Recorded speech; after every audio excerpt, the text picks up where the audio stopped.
Halo Sejawat Bidan, apa kabar? Kita bertemu lagi di kelas online Bidan Sehati.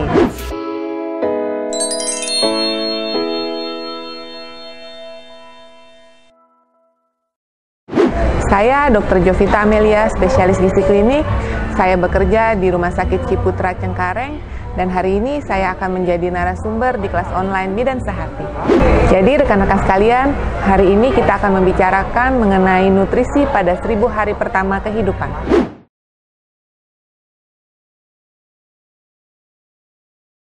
Seribu hari pertama kehidupan itu adalah masa yang dimulai sejak janin pertama kali berkembang, yaitu sekitar 270 hari, hingga anak berusia 2 tahun, ini sekitar 730 hari.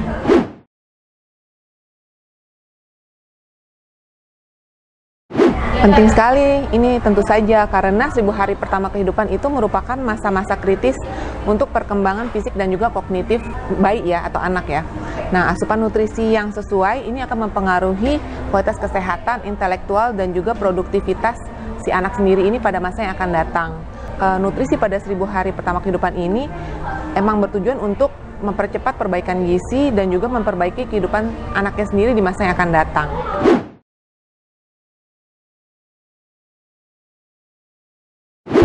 Oke, 1000 hari kehidupan ini kan dimulai sejak kehamilan hingga anak berusia 2 tahun ya.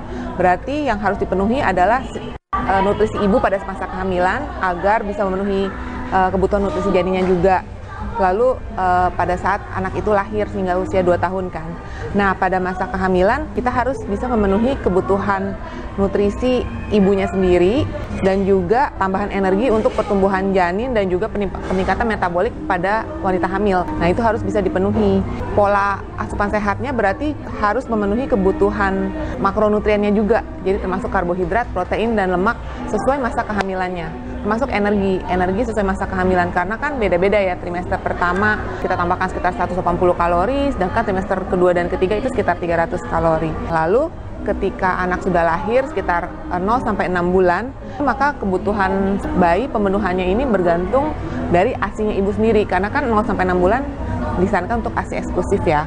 Karena itu kebutuhan atau pemenuhan energi si ibu harus cukup untuk dapat memberikan ASI yang berkualitas baik untuk si bayinya sendiri sehingga pertumbuhan dan perkembangan bayi dapat maksimal. Jadi pemenuhan nutrisi atau energi si ibu ini harus ditambahkan dari kebutuhan ibunya sendiri. 0 sampai 6 bulan pertama itu sekitar 300 kalori. Usia di atas 6 bulan selain ASI maka bayi juga perlu makanan tambahan yang kita kenal dengan MPASI. Nah, MPASI ini jumlah energinya disesuaikan dengan umur si anak ya. Selain itu, komposisi makronutriennya juga harus berimbang. Nggak cuma satu macam makanan seperti karbohidrat saja gitu, tapi harus sudah memenuhi seluruh komposisi makronutrien yang terdiri karbohidrat, protein, dan juga lemak.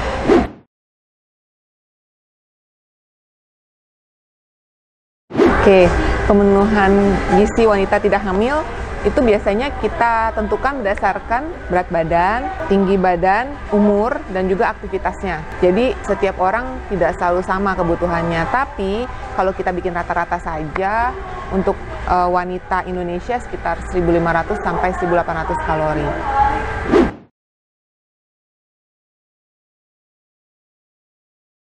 Perbedaan kebutuhan gizi ibu hamil trimester 1, 2, dan 3 ini terutama di jumlah energinya ya. Jumlah energinya itu ada penambahan. Jadi untuk trimester 1, 2, dan 3 berdasarkan AKG 2013 ya, maka ada penambahan untuk trimester 1 sekitar 180 kalori dari kalori basal, trimester 2 dan 3 itu sekitar 300 kalori. Ini tuh tentu saja penambahan dihitung dari kebutuhan kalori ibunya sendiri gitu. Jadi kebutuhan kalori ibu kan sudah saya jelaskan sebelumnya, dari itu kita tambahkan untuk memenuhi kebutuhan janin dan juga penambahan metabolisme ibunya sendiri. Sedangkan selain energi maka ibu hamil juga memerlukan komposisi makronutrien yang seimbang. Jadi nggak bisa hanya terdiri dari karbohidrat saja atau protein saja, tapi harus mencakup semuanya, ada karbohidrat, protein, dan juga lemak.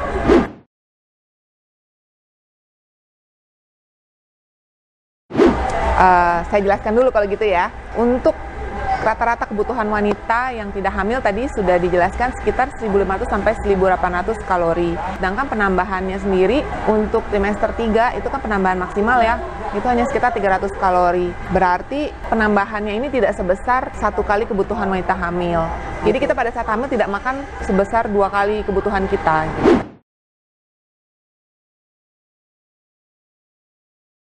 Bidan ini memiliki peran yang sangat penting dalam kehamilan ya tentu saja ya, terutama dalam mengenali berbagai penyakit pada kehamilan kan seperti hipertensi, diabetes, kekurangan gizi pada ibu hamil, obesitas, penting gitu karena hanya bidan dapat mengenali kan pasien ini tidak dapat mengenali hal-hal seperti ini. Hal ini perlu agar pasien waspada dalam kehamilannya dan bisa merencanakan kebutuhan gizi yang baik untuk mengatasi kelainan dalam kehamilannya ini gitu.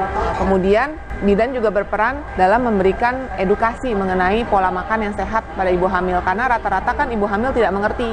Mungkin mereka akan makan seperti yang umum biasanya diketahui, oh ibu hamil makan untuk 2 orang gitu ya. Sedangkan tidak seperti itu karena kemungkinan besar ibu-ibu hamil yang sudah dengan obesitas dan lalu hamil akan bertambah menjadi makin obesitas gitu. Karena itu peran bidan untuk mengedukasi bahwa tidak harus makan untuk 2 orang.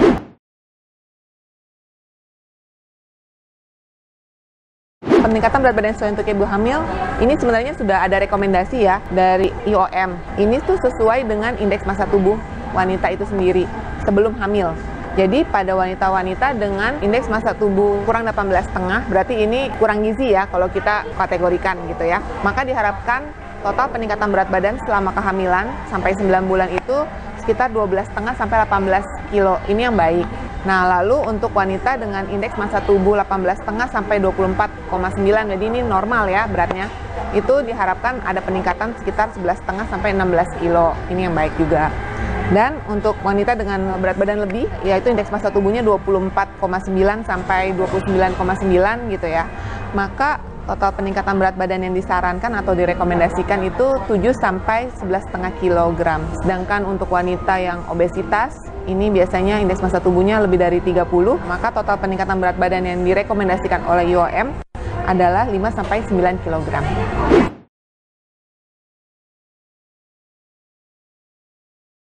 Untuk ibu hamil yang sudah dengan obesitas ya, kalau sudah dengan obesitas, maka selama masa kehamilan tidak disarankan untuk diet atau menurunkan berat badan. Tapi yang disarankan adalah pengaturan pola makan agar peningkatan berat badannya sesuai dengan rekomendasi dari IOM, yaitu sekitar 5-9 kg saja. Lalu apakah perlu dirujuk ke dokter gizi? Menurut saya iya.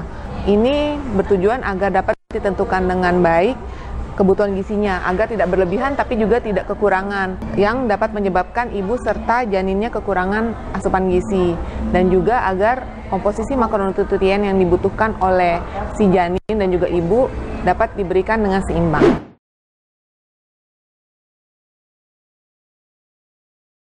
Untuk ibu menyusui berarti kan perlu ada tambahan energi atau kalori dari kebutuhan ibunya sendiri.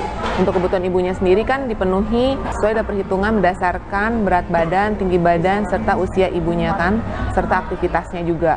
Lalu tambahannya itu untuk di bawah 6 bulan bayinya kita berikan tambahan sekitar 300 sampai 330 kalori dari kebutuhan ibunya.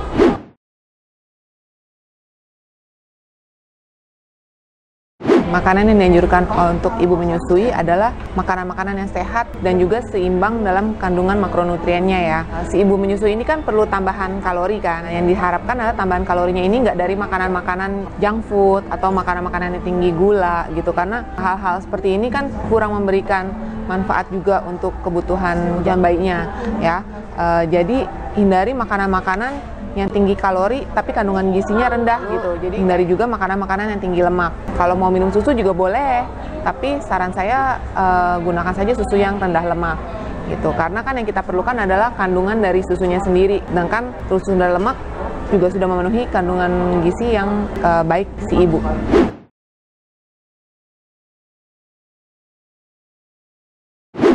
Untuk bayi baru lahir atau sekitar usia 0-6 bulan ya, biasanya itu dibutuhkan tambahan sekitar 400-500 kalori. Ini ditentukan berdasarkan berat badan si bayi sendiri juga kan. Nah, ini biasanya dapat dipenuhi dari ASI si ibu gitu kan, tanpa memerlukan makanan tambahan lain.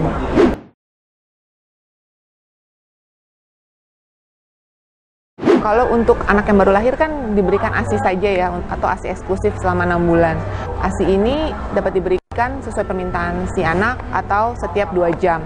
Lalu untuk anak yang sudah di atas 6 bulan, kalau baru mulai diberikan MPASI, maka ASI harus tetap terus diberikan secara rutin ya tentu saja ya. Nah, MPASI ini karena prinsipnya diberikan sebagai makanan pendamping, dimulai dengan 2 kali sehari saja dan jumlahnya hanya cukup 2-3 sendok makan saja. Tapi ASI tetap harus diberikan secara rutin.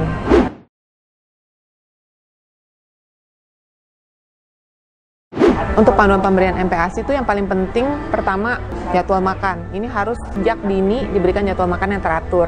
Lalu jumlahnya juga harus adekuat ya. Jangan terlalu sedikit dan juga jangan berlebihan gitu kan. Karena masih sesuai dengan usianya saja gitu.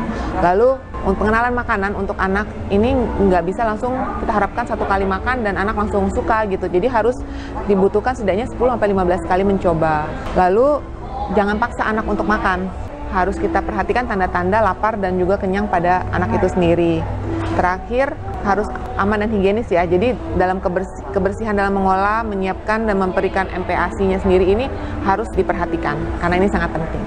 Lalu tekstur MPASI-nya sendiri dimulai dengan makanan lumat dengan konsistensi yang halus atau kita sebut biasanya bubur saring ya. Ini untuk awalnya encer saja, nggak perlu terlalu kental. Diberikan kekentalannya bertahap gitu diberikan gitu kan. Lalu sesuai dengan pertambahan umur kita dapat kentalkan bubur saringnya ini.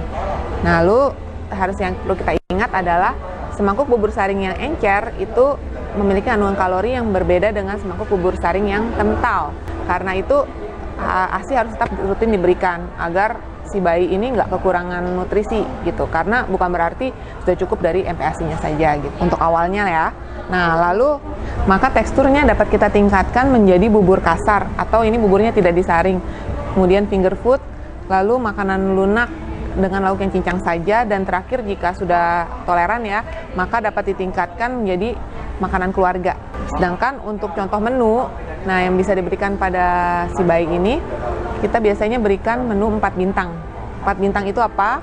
Itu makanan terdiri dari karbohidrat, protein hewani, protein nabati, dan sayur serta buah. Selain itu juga dapat ditambahkan lemak. Lemak ini bisa berasal dari minyak, mentega, santan, atau juga keju.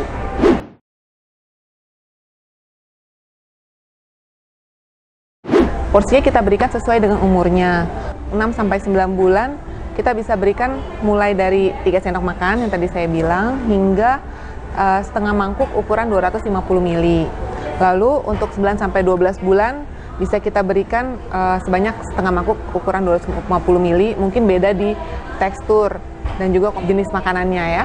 Lalu untuk 12-23 bulan maka bisa kita berikan 3/4 sampai 1 mangkuk ukuran 250 ml. Oke rekan-rekan bidan semuanya, demikian penjelasan saya mengenai nutrisi pada 1000 hari pertama kehidupan. Selamat mengikuti materi kelas online berikutnya. Sampai jumpa.